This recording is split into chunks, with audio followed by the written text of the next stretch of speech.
feliz de poder estar aqui. Quando a gente vai fazer a palestra, o trabalho, a gente acaba vendo que o primeiro que aprende somos nós mesmos.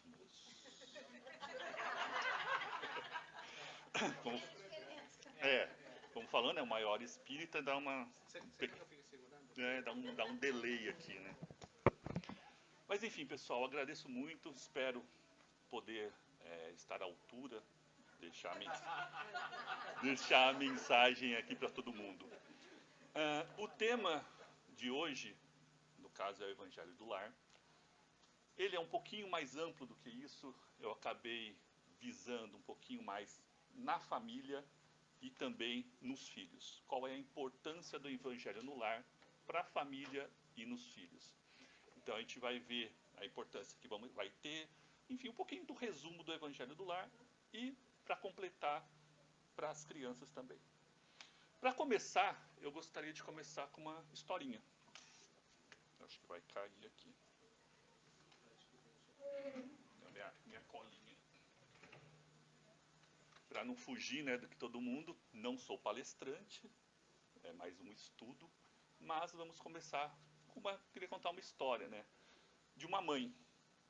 Essa mãe, como maiorias daqui, trabalha, tem a sua vida corrida e acaba educando os filhos. Mas chega num momento da vida que essa mãe acaba se questionando, né? Ela se pergunta se acabou fazendo a coisa certa, acabou educando corretamente. Porque ela acaba vendo que os filhos acabam tendo alguns erros no decorrer da vida. Comete alguns erros aqui, outros ali, e ela acaba se questionando. Aquela famosa frase, né? Aonde foi que eu errei? Eu acho que a maioria das mães ou pais, enfim, vai chegar num ponto da vida que de repente vai se questionar caso o filho acaba saindo um pouquinho, né, da rota. Mas enfim, ela vê a educação que ela teve, a educação que ela deu para os filhos e que se questiona, né? E um belo dia ela chega para o filho, que acabou se desvirtuando um pouco, e pede desculpa para o filho, né? Fala, olha, eu acho que a educação que eu lhe passei não foi a mais correta. Acabei te forçando alguma coisa, até mesmo na questão da religião, porque de repente poderia deixar algo mais à vontade para você poder escolher o seu caminho. E ela acaba pedindo desculpa para o filho. E o filho, que acabou cometendo alguns erros, vira para ela e fala, olha mãe, se hoje eu sou assim, é graças a você.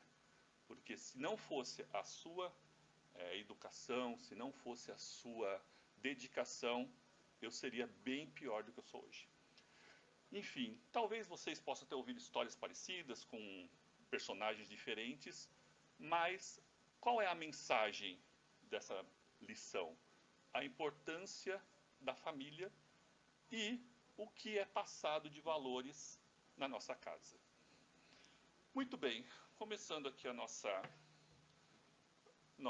nosso estudo, né? A gente vai ver que o Evangelho do Lar, ele não é uma prática recente, não é uma coisa, nenhuma novidade do Espiritismo, não foi algo que foi colocado especificamente aqui. Eu me lembro que eu nasci numa igreja católica, então a gente rezava o terço, algumas vezes a gente rezava lá em voltinha da cama, enfim, mas a prática do Evangelho do Lar já é uma coisa mais antiga. Então, quem foi o primeiro que fez o Evangelho do Lar? A gente vai ver que foi o próprio Jesus, que ele fez o primeiro Evangelho do Lar na casa de Simão Pedro. Então, vou dar uma lida aqui, vocês me acompanhem. O berço doméstico é a primeira escola e o primeiro templo da alma. A casa do homem é a legítima exportadora de caracteres para a vida comum. Se o negociante seleciona a mercadoria, se o marceneiro não consegue fazer um barco sem afeiçoar a madeira aos seus propósitos, como esperar uma comunidade segura e tranquila sem o lar se aperfeiçoe? A paz do mundo começa sobre as telhas a que nos acolhemos. Se não aprendemos a viver em paz, entre quatro paredes, como aguardar a harmonia das nações? Se não nos habituamos a amar o irmão mais próximo, associado à luta de cada dia, como respeitar o eterno Pai que nos parece distante? Então a gente vê que no primeiro evangelho que Jesus fez, ele já frisa a importância da família, né? A importância dos laços familiares para a criação, e tanto dos filhos, enfim. E ele fala, né, como que a gente pode amar o próximo se é o mais próximo da gente a gente não consegue amar.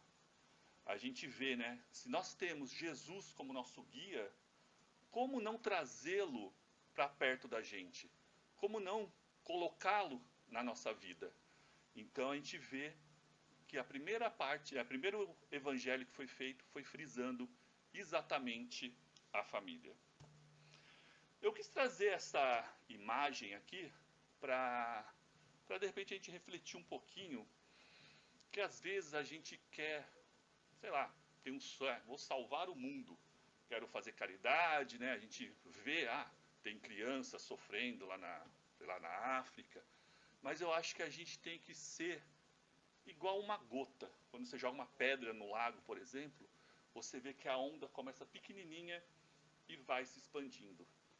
Então, nós também devemos ser assim. A caridade, ela tem que começar onde? Na nossa casa, quem são os mais próximos. Tem que começar com os pais, com os filhos. A gente vai ver que, às vezes, quando a família está junta, pode ter espíritos que não são afins. Que Deus colocou a família junto porque tem um propósito. Então, começando desse jeito, né, refletindo talvez dessa forma, né, começando a amar quem é o mais próximo da gente, aí sim a gente consegue ir aumentando, ir expandindo, né? Enfim, queria só trazer essa pequena imagem aqui. Opa. Mas enfim, né? O que vem a ser o Evangelho no Lar? A gente vai ver que o Evangelho no Lar é o quê? É uma reunião em família para a troca de ideias sobre os ensinamentos cristãos, para o nosso próprio esclarecimento e do equilíbrio do lar. Visa a reflexão sobre nossas condutas diárias e adequação de nossos atos dentro dos princípios cristãos. Aí a gente para pensar de novo, né, sobre os ensinamentos lá do primeiro evangelho, que volta a frisar a importância do lar. Será que a gente está realmente dando a devida importância para o nosso lar, para as pessoas que estão dentro da nossa casa? Como foi falado, né, tanto na leitura como na prece, a gente mora nos Estados Unidos, uma vida corrida. Será que nós estamos tendo tempo para estar com os nossos familiares? Será que nós estamos tendo tempo para, de repente, escutar o problema do próximo, que é o mais próximo da gente? A gente vai ver que, de repente, com essa vida cheia de tecnologia, os filhos, ou até mesmo o casal, está mais entretido no celular do que estando entre família. E aí a gente vê que, de repente, o Evangelho no Lar é o primeiro passo para estar estreitando esses relacionamentos, onde a gente vai estar conhecendo, de repente, os nossos filhos, nossos parentes, e podendo estar passando alguns valores para eles. Como eu falei um pouco antes, às vezes dentro da família pode haver espíritos que não são tão afins, que necessitam estar juntos naquele momento, e o Evangelho do Lar vai ter realmente essa finalidade. Qual que vai ser? No caso, muitas vezes, vou ler aqui, muitas vezes nos reunimos em família para aprender a amar e perdoar. Então é isso que a gente estava falando. Às vezes nós estando junto, entre família, fazendo o Evangelho do Lar, deixando os problemas um pouquinho de lado, a gente vai estar podendo fazer o quê? Harmonizando o nosso lar, melhorando o ambiente. Um pouco mais para frente a gente vai ver quais são os benefícios que podem causar no nosso lar, o Evangelho no Lar para a nossa casa, enfim. Então, esse é o primeiro processo que a gente acaba fazendo. Para quê? Para a gente poder estar melhorando o ambiente onde a gente vive. E aí eu trouxe um exemplo, né, mais fácil de entender. Esse daqui eu achei no material do Evangelho do Lar para crianças, para jovens, né? E aí a explicação mais bonitinha, né? A vacina protege as pessoas de doenças, algumas delas muito sérias. A casa onde moramos também pode ficar doente e, por isso, necessita de uma vacina muito especial, a presença de Jesus com a leitura do Evangelho. Então, voltando, né? Acaba frisando muito isso na palestra de hoje, a importância da família, a importância da gente estar o quê? Harmonizando nosso lar, harmonizando o ambiente aonde vivemos. E aproveitando, né, essa parte, hoje, atualmente, o evangelho do lar acaba sendo feito até no ambiente de trabalho. A gente sabe de exemplos que a gente conhece, que tem gente fazendo o evangelho no lar dentro da empresa.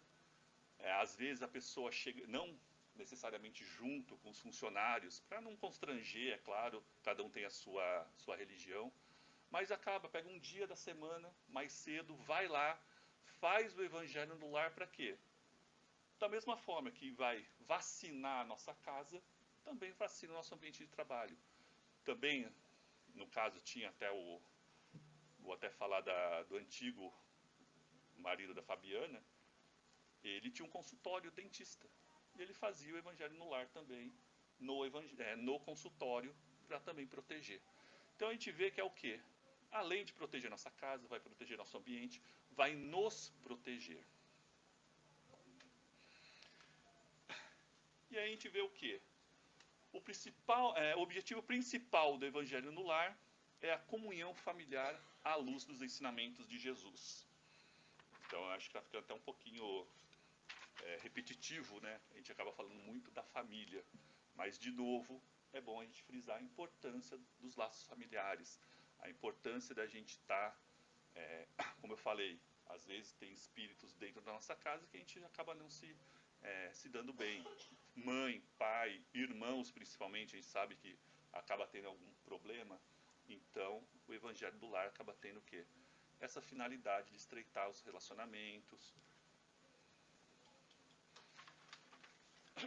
Tem uma frase bacana do livro, né, do Richard Simonet, que ele fala o quê? O estudo do Evangelho no lar abre as portas da nossa casa aos benefícios espirituais, da mesma forma que desentendimentos e brigas e xingamentos favorecem o assalto das sombras. Atrai os bons e afasta ou esclarece os maus espíritos. Aí a gente vê, deixando um pouquinho de lado só a questão da familiar e dos entes que fazem parte da família, a gente vê também o lado espiritual, que também sofremos diariamente, vamos dizer assim, ataques, né? Espiritual também. E se a gente não tiver focado, não tiver, cai naquele ensinamento, né, que Jesus deixou, vigiai e orai. Se a gente não tiver com isso em mente, a gente acaba tropeçando. E a gente acaba, o que significa esses ensinamentos, né? Vigiai e orai. Vigiai nada mais é do que para a gente ficar alerta, não cair nas mesmas armadilhas que nós já caímos anteriormente. De repente cometemos vários erros, vamos ficar alerta, né? Vamos ficar vigilantes. Tomar cuidado para não ficar vigilante com a vida dos outros, né? A gente tem que ficar vigilante com a nossa vida. E o que é orar? Orar é ter pensamentos em outro nível, né? Com espíritos para atrair melhores vibrações, para poder estar o quê? O nosso ambiente melhor. Então a gente acaba vendo o quê? Que a gente tem um relacionamento dentro da nossa família e também temos o quê? Famílias espirituais também, que podem estar o quê? Sendo harmonizadas dentro do nosso evangelho. A gente vai ver que no livro Os Mensageiros, de André Luiz, ele diz o quê? Quando no lar são levantadas paredes espirituais com substâncias sublimes do amor, dedicação e ligação com Jesus, isolando o lar de atmosferas miasmática da crosta, somente entram em ambientes espíritos autorizados. Mesmo assim, aqueles espíritos autorizados. Mesmo assim, aqueles que guardam terão que abrir a porta. Enfim, o que acontece no nosso lar, na nossa casa, quando a gente faz o Evangelho do Lar? Quem tem o poder, né, tem a capacidade, tem a visão, nos relata que tem os espíritos que são responsáveis pela reunião, tem os nossos guias, que estão o quê? Naquele momento, naquele dia, a gente vai ver um pouquinho mais para frente também por que é necessário a gente ter uma certa disciplina.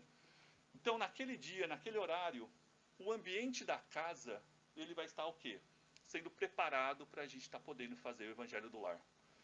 Então, tanto os nossos guias quanto o responsável pela reunião vai estar protegendo nossa casa. Vai estar o quê? Limpando o ambiente da nossa casa. Para quê? Para que a gente possa ter o quê?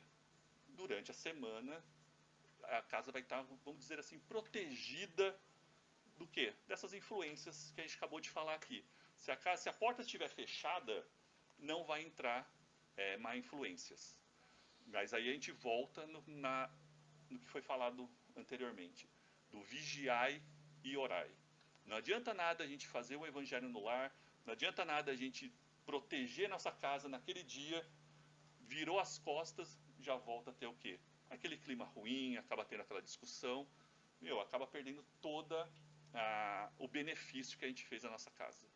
Então, além da gente fazer o Evangelho do Lar para proteger nossa casa, a gente precisa durante a semana permanecer nesta vibração, vamos dizer assim. Mas enfim, né? Falou bonitinho. E como que é o Evangelho do Lar? Existe, é claro, um roteiro, existe uma orientação para a gente estar fazendo o Evangelho do Lar. A gente vai ver em algumas palestras que já teve aqui mesmo, que não precisa de uma regra específica para estar rezando. Você não precisa falar bonito, não precisa ter regras, mas existe um roteiro, uma orientação para que a gente possa estar desenvolvendo o melhor possível esse trabalho, para que ele possa dar o resultado melhor para a gente. Então a gente vai ver que são algumas etapas, vamos dizer assim, para a gente estar preparando a nossa casa. Antes de mais nada, como eu falei, tem que ter um dia reservado, uma hora reservada para a gente estar fazendo esse evangelho. Primeira coisa é o quê? A gente tem que estar num ambiente um pouco mais tranquilo, tem que estar preparado um pouquinho esse ambiente alguns minutos antes de começar. Foi até interessante que a gente estava conversando lá em casa. Não é porque a gente, de repente, o casal principalmente, ou o filho, estão brigados, que não vai fazer o evangelho do lar. É nesta hora que realmente precisa estar fazendo.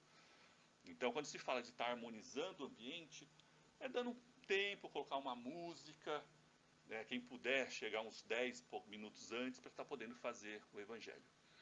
Inicia-se com uma leitura, a gente tem alguns livros que são sugestões, né, que tem o Pão Nosso, tem alguns livros que podem estar fazendo o quê? A leitura da mensagem para estar o quê? Começando a harmonizar o ambiente. Uma prece inicial também não precisa ser nada específica, não precisa falar bonito, querer encher de coisa, né? É uma coisa mais simples, você simplesmente vai pôr para fora o sentimento, vai fazer uma prece de coração. A leitura do Evangelho, vai se pegar o livro, claro que é o próprio Evangelho, né? E vai ler uma lição. Como que pode ser feito isso? A gente viu no próprio livro Os Mensageiros que quando a gente pega o livro, o Evangelho, e de repente a gente abre aleatoriamente, em alguns casos, não sempre, quem está na casa pode precisar daquela mensagem e vai ser orientado a abrir na passagem certa. Então, às vezes, um ente querido nosso precisa daquela mensagem, então vai cair na mensagem que a gente precisa. Ou, como a gente falou, o Evangelho também, não vamos estar sozinhos, né? Vamos estar, em muitos casos, mais espíritos do que encarnados, né? Vai ter mais desencarnados. A lição é para alguém que está precisando. Então, pegar o livro, ler, fazer a leitura, comentários breves, sem entrar em contradição, sem entrar em debate, sem entrar em política, porque porque não é um momento para isso.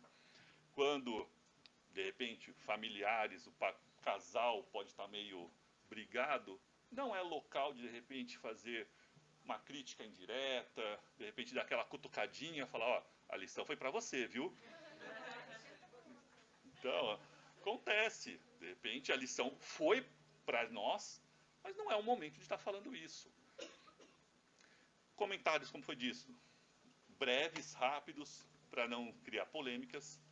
Para encerrar, fazer uma vibração, agradecendo a oportunidade, agradecendo o estudo e pedindo proteção para durante a semana. E a prece para finalizar. Também vamos falar do quê? Que é muito recomendável colocar uma água na mesa. Para quê? Para ela ser fluidificada. Quem não assistiu ou não lembra, né, do filme Nosso Lar, que quando o André Luiz vai visitar a família, o marido, né, da esposa, o novo, ele está doente e o André Luiz acaba fluidificando a água para ajudar ele. Mesma coisa acontece na nossa casa. De repente a gente está precisando de alguma energia, precisando de alguma coisa, e a água vai ser fluidificada também. Então é recomendável também ter o quê? A água fluidificada para a gente lá. Agora a gente entra em algumas observações, que além da gente estar fazendo aquele roteiro, como eu falei, não é necessário, não é obrigado, mas é uma orientação para quê? Para conseguir ter um melhor retorno. Então a gente vai ver o quê? Qual é a primeira observação que a gente tem que ver? Temos que obedecer e ter respeito com o dia e a semana que a gente vai escolher. Por quê? Porque a gente não vai estar sozinhos. Então, às vezes a gente está fazendo o evangelho, tem o quê?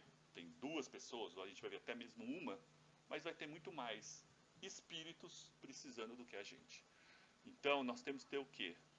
Obedecer. Então, como que é? Escolhe-se um dia da semana e hora em que seja possível a presença de todos os familiares, ou da maior parte deles. Observa-se com rigor a sua constância e pontualidade, para facilitar a assistência espiritual. Imagina a gente, né? Vamos na sexta-feira aqui no Plenitude. De repente, não vai ter porque eu não estou afim, eu estou assistindo o jogo é mais importante. Então acaba sendo a mesma coisa na nossa casa. Muitas vezes vão espíritos na nossa casa, eles vão precisar daquela lição, e a gente fala, hoje não vou fazer porque está tendo um jogo na televisão que é mais importante.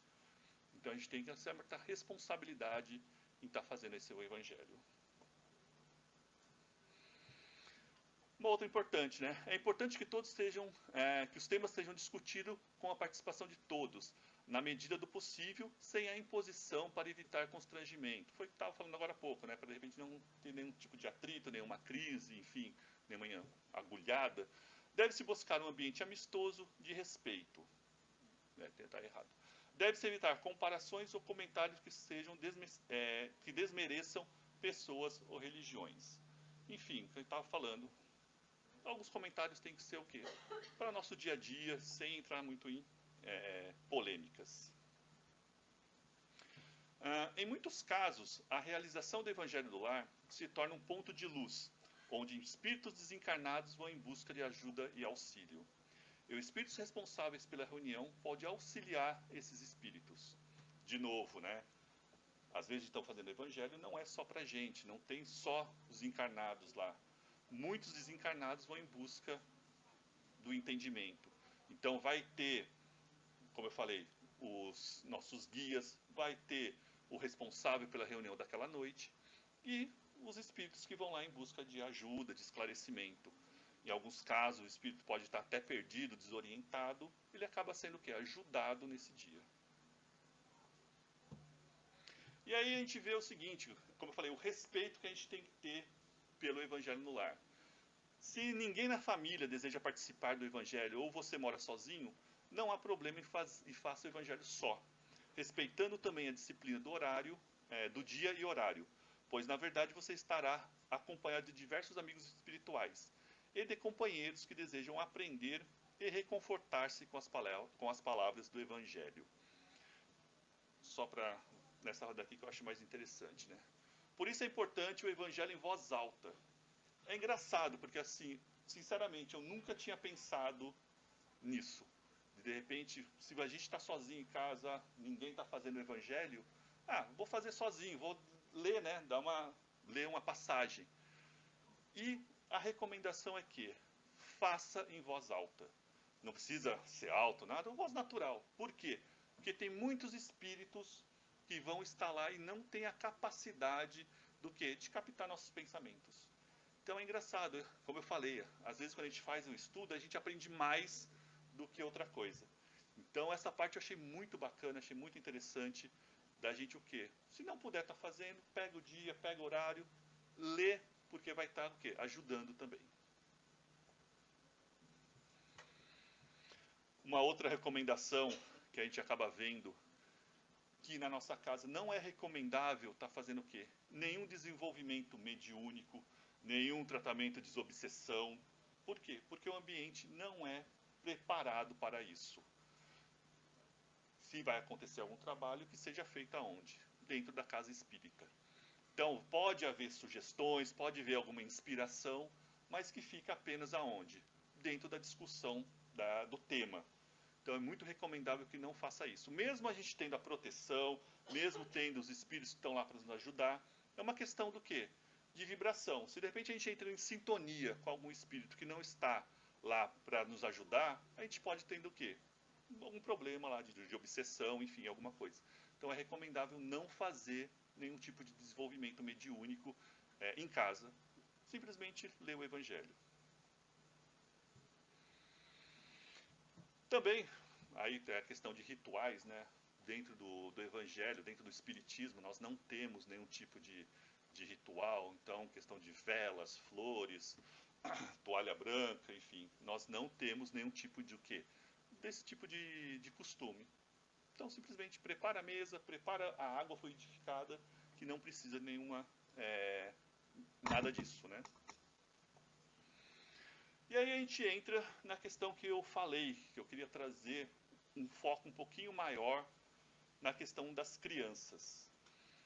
Que, por incrível que pareça, pesquisando, eu vi que às vezes há uma certa polêmica em que se a criança deve ou não participar do Evangelho do Lar.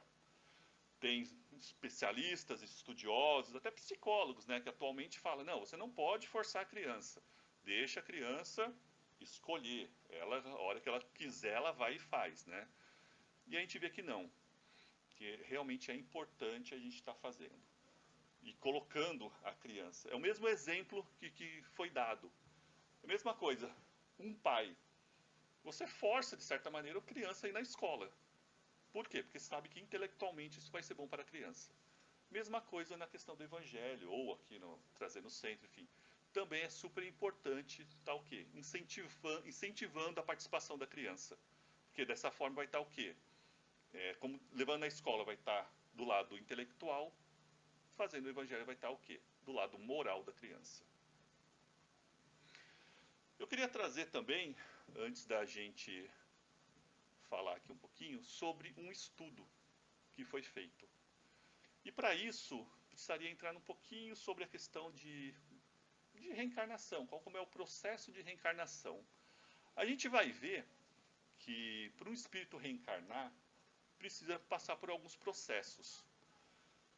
Antes de reencarnar, durante a reencarnação e depois que nasce, é claro. Então, o que acontece? O espírito na fase que é criança, a gente vai ver que ele não está 100% reencarnado ainda. Os laços entre o espírito e o corpo ainda não está 100%. Então, às vezes, você vai pegar uma criança que vai falar, que eu vi um amiguinho, né, tem um amiguinho imaginário, eu ia falar virtual, né? Tem um amiguinho, né, imaginário. Às vezes fala que vê um parente que já faleceu, e isso acontece mesmo. Por quê? Porque ele ainda não está 100% reencarnado. E é nesta fase que o espírito ele tem a capacidade do quê? De receber a influência. Por ele não estar 100% reencarnado ainda, ele não trouxe todas as suas o quê? Características, tendências, vícios do quê? De um espírito eterno, que traz com ele durante as outras vidas. Então, nesse período de infância, é mais fácil de estar o quê? Passando valores, estar moldando a criança. Para quê? Para que de repente quando ele chega na adolescência, e de repente quando ele chega no momento que a gente mais adulto, começa a ter certos conflitos. Ele vai ver o quê? Opa, o que meu pai falou é diferente disso. Então a gente acaba pensando, coisa simples, sei lá, maltratar um bicho, maltratar um gatinho. Então a gente vai ver que não que de repente os valores passados para a criança nesta fase vai afetar o desenvolvimento dela para o resto da vida. Tem aqui um estudo que a gente vai ver que a ciência acaba provando algumas coisas já. O estudo foi feito na Universidade de Chester, no Reino Unido, e a pesquisadora é a doutora Michele Porto. O que diz esse estudo que foi feito? Se eu não me engano, foi em 2016 esse estudo. Foi feito com aproximadamente quase 1.000 jovens entre 18 a 29 anos. Então, quem tem um pouquinho de 29 já não é mais jovem, tá? E esses jovens foi constatado o quê? Que alguns caíram em vício, droga, obsessão e até o quê? Suicídio. E nesse estudo foi feito o quê? Levantar quais são as características que levavam a isso, né? O que desencadeava isso nesses jovens. Então começou a fazer várias pesquisas. Foi feito aqui no Brasil, no Brasil, nos Estados Unidos, enfim, vários países, no próprio Reino Unido. E começou a falar, então tá, de repente pode ser o quê? Classe social. Foi ver que esse problema acontecia tanto em pessoas de classe baixa, ou rico. Acontecia esse mesmo tipo de problema. Aí foram ver, não, pode ser o quê? Pode ser a etnia. Foram ver também o que acontecia com negros, brancos, asiáticos, enfim. Tudo bem, de repente foram ver, pode ser a própria religião também. Quem se dizia católico, espírita, protestante, hinduísta, acabava acontecendo. Resumindo, eles foram retrocedendo e foram ver que o que causava isso nas crianças era a falta da religião na infância. Então a gente começa a ver já que a ciência já consegue provar o quanto é importante a religião na infância. E tem até aqui uma conclusão do estudo, né? Dá licença.